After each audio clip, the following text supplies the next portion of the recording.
The sun is set, the hack is well underway. I can't believe it's already been 7 hours. We are making good progress. So much energy in the team. Come sunrise, I'm going to feel motivated. We are here and we're in it to win it.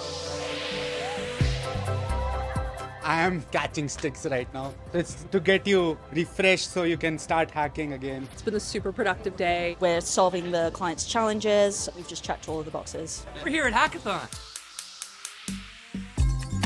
It is now 8:30 a.m. A bit sleepy, but yeah, I'm all good. Our team's doing really, really well. We are 80% done with our actual product. The thing that's going to make our team win is our lucky papaya.